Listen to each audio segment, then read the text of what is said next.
amigos, en este nuevo video aprenderemos cómo utilizar el sufijo manta en el idioma quechua. También veremos la diferencia entre este sufijo y el sufijo pa, además de ver algunas frases y oraciones donde pondremos en práctica el uso de este sufijo ablativo del idioma quechua. Si es la primera vez que visitas mi canal, no olvides suscribirte y activar la campana de notificaciones para que no te pierdas ninguna de las lecciones que iré subiendo.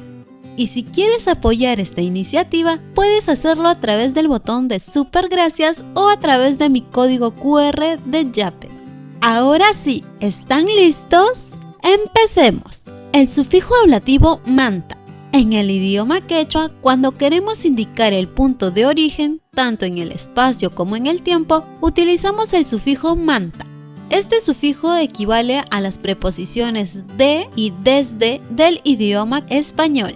Además, este sufijo manta también puede expresar el lugar de procedencia. Veamos algunos ejemplos del uso de este sufijo quechua. Ñuqa wasimantan hamuni. En esta oración vemos la palabra wasi, que significa casa, acompañado del sufijo de pertenencia ya, con lo que tendremos la palabra wasi, que significa mi casa. Sumado a esto, vemos el sufijo manta, con lo que se indica el punto de origen, es decir, wasimanta quiere decir de mi casa o desde mi casa. Por último, tenemos el sufijo validador ma, con lo que se expresa certeza. También vemos el verbo hamui, que está acompañado del indicativo de conjugación de primera persona singular ni. Entonces, la oración Ñuqa wasimantan hamuni significa yo vengo de mi casa o desde mi casa. Podemos ver que el sufijo manta está indicando el punto de origen o el punto de partida del cual he salido. Fácil, ¿verdad? Ahora veamos otro ejemplo para ver cómo usar el sufijo manta para indicar la procedencia. Ñuqa ayacuchumantan kani. En esta oración vemos que el sufijo manta nos indica que el lugar de procedencia es Ayacucho y se reafirma esta información con el sufijo validador ma. Entonces la oración Ñuqa ayacuchumantan kani significa yo soy de Ayacucho. Fácil, ¿verdad? Si tienes dudas sobre el uso del verbo cae y su conjugación con cada uno de los pronombres personales, puedes ver el video de la lección donde hablo de este verbo. Tan solo dale clic a la tarjeta que aparecerá en la parte superior. Otro punto que es importante destacar es que el sufijo ablativo manta también puede ser usado para especificar el tema sobre el que se habla. Veamos un ejemplo. Ñuqa Juanamantan rimashkani. En este caso, el sufijo manta nos indica que el tema del que estoy hablando gira alrededor de Juana.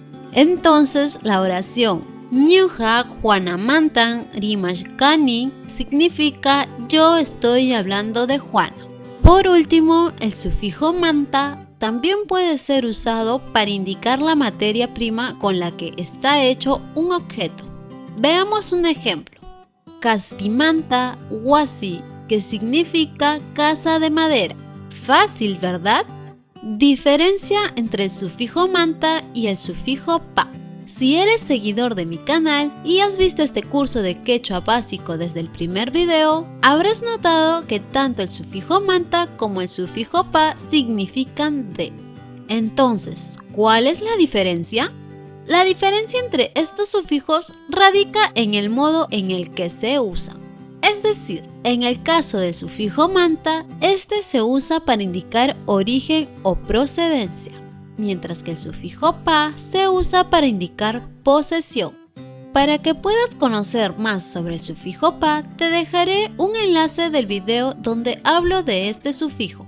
Hemos llegado al final de este video. No olvides repasar cada una de las lecciones que tengo para ti en este curso básico de quechua. Los enlaces de cada lección los encontrarás en la descripción de este video. Espero este video te haya gustado. Si es así, déjame un like, suscríbete a mi canal y activa la campana para que no te pierdas los nuevos videos que iré subiendo. ¡Hasta la próxima!